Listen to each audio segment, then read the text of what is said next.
How you doing? This is Brotha T. If you want to support the channel, we have t-shirts and other merch right there in the description. Just hit the link. You were a star child, let your light shine for all the world. When you open your mouth to reveal a pearl, let it shine more, just to light the path. If it don't add up, man, just do the math. If it ain't for you, let it pass on through. How you doing? This is Terry Wilson, aka your boy Brotha T, here with another one. I got a good one for you, family. But before we get into it, I need you to do me a favor. I need you to like and subscribe, because when you like and subscribe, then we can continue to give you these pine cones of wisdom. And if you don't know what that is, just stick around, stay on the channel, and you will get it. Now, today's going to be kind of deep, though. I know I'm up and chipper and stuff like that, but today's going to be deep. We're going to talk about holding on to something dead. Like, oh my God, just think about, you know, when you see like something like a corpse in a casket, like you get the heebie-jeebies when you got to touch it, right? I'm just kidding. I've touched a dead body before, but I will get into that later. Now, but I do want you to know that when I say holding on to something dead, something that's not, working for you, something that doesn't serve you in any type of way, something that does not make you a better person in any kind of way. Like many of you, I've grew up in a Christian household. You know, we were taught to take our vows very seriously, right? Which you should take your vows seriously, but you get what I'm saying. They're taught to take their vows seriously no matter what happens, no matter what you go through. This is the person you got to stay with, right? That means even if that person is smacking them around, you know, and dogging them, abusing them, cheating left and right, you're supposed to just hold on to this person no matter what, because that's what God and Jesus wants you to do. Ridiculous, in my opinion. I can't tell you how many pastors I've heard over the years tell a person that they had to stay married to somebody that was abusing them. It's ridiculous. You know what I mean? You have to be very, very careful being parts of these traditions, because what you're doing is you're keeping bad cycles. Sometimes you're keeping them alive. You don't want to keep these bad cycles going, because social learning theory, they call it, where you just learn stuff through generations. There are many things you can learn through generations. We'll get into some of them on a whole different episode, because I got a lot of opinions on that. Trust me.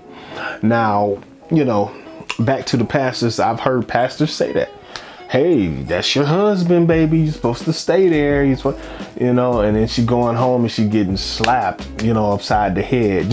You know what I'm saying? He's throwing her all around the house, you know? And it could be vice versa, because, you know, there are women out there that are physically abusive as well. You might be laughing. You might say, nah, there's no guy that's gonna. Yes, it happens. It really, really happens. Now, sometimes when you're holding on to something that's totally dead, what you're doing is you're killing yourself as well. You're killing that thing inside of you, that spirit, that thing that makes you want to get to your purpose in life. You're killing that too. You can kill that. You can kill your spirit, right? You can absolutely kill it by holding on to something dead. Now, I'm not encouraging people to just run out and leave the person you're with and divorce them and all that. But what I want you to do is do an inner evaluation to see if this works for you. Is this the best place for you? Now, don't just move on just because you want something else. That's the worst reason to leave any situation, because that something else might not be as good as where you're at. You might think the grass is greener. You get over there, it's crabgrass. You hear what I'm saying? There's weeds all over the place. You thought the grass was greener. Now,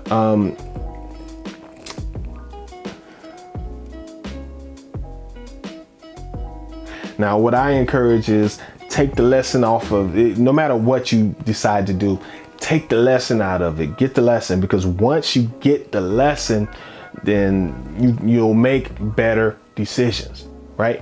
Let me give you an example. What we talked about earlier with domestic violence. you can get to a point where, hey, you know, I know some red flags to look for. I know some of these behaviors. And when you're dating, or if you meet somebody else, you'll see them early on, and and not to say that you're just going to jump and say, oh, you're this because this guy did this, but it gives you something to work off of. You see some certain things. No. That's you know, taking the lessons and using them to make yourself, you know, better in life, or to move on, you know, further in your journey. I'm not saying that you can't make a marriage work.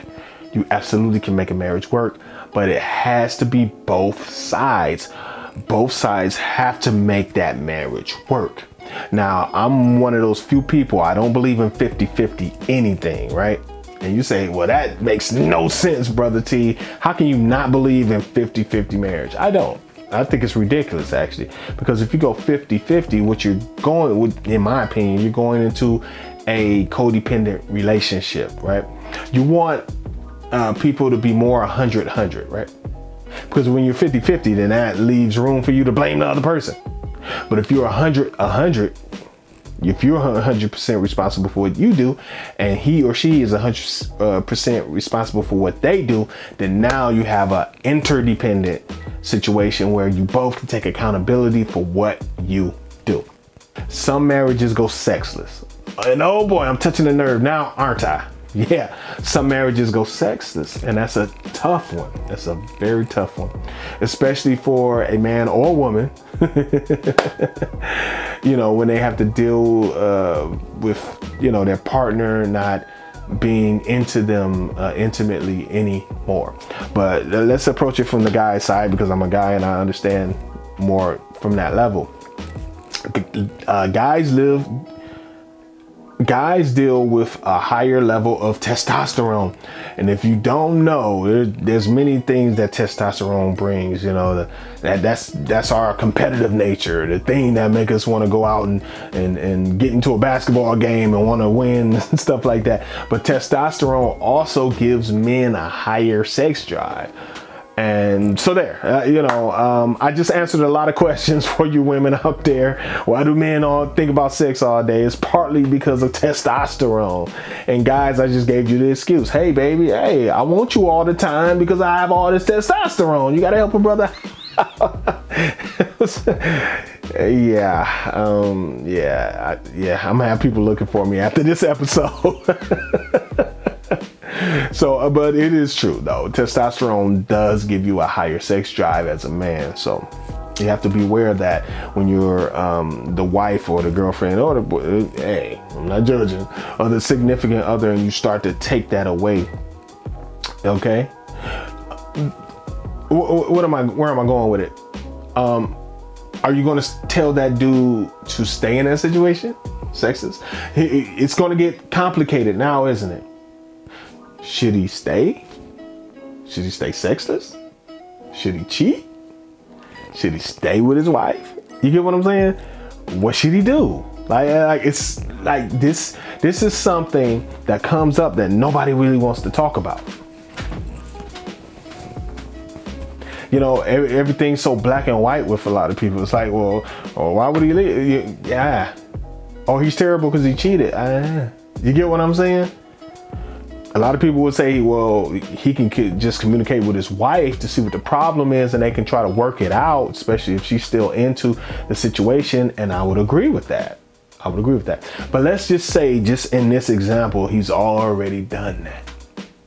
Okay. And she might even say, well, I don't know what the problem is. Okay. So what do you tell that guy at this point? What's the solution? Does he still say sexist? Does he still stay sexless? You know, it isn't that easy when the variables change, is it? It's not as easy to just tell a person, oh, leave or stay or whatever. See, it's a lot of components. Do they have kids? You know, are you going to be there for the kids? What's that situation going to be? Are you guys actively, outwardly mistreat each other? Or do you treat each other with a lot of respect, and that part's just not happening? You get what I'm saying? It's a lot of variables there. I'll say, this is my advice, do the best thing for you and your children. Okay? Do the best thing for you and your children. Put you and your children first. Well, your children first, you. Now, if is there a way that you can be co-parents and it still be a loving situation, I'll say go for that, right? Sometimes having parents together and mistreating each other, it can actually be more damaging for a child, right? Than having parents apart that are going to treat each other with a little more respect. Now, I'm not saying be quick to break up. Once again, I have to reiterate that because people read too much into it and they'll misunderstand what I'm really saying. I'm just saying be smart. Be smart, right? Nothing's a lost cause if you have two people willing to work on it. But if one person is not willing to go there or put the work in, I mean, you're an uphill climb at that point. So let's make better choices out there and let's take each other into account. This has been your man, Brother T. I know this was a deep one. That's why it wasn't all happy and go lucky and all that. But hey, I enjoyed you being on the platform and I enjoyed talking to you. I hope you got something meaningful out of this conversation. And if you didn't, you can still leave a comment. That's cool. And you'll probably get something on one of these videos. I talk about so many things and at so many levels that I might hit on something that resonates with you eventually. But thanks for stopping in anyway. This has been your man, Brother T, and I will catch you on the next one, family. Peace.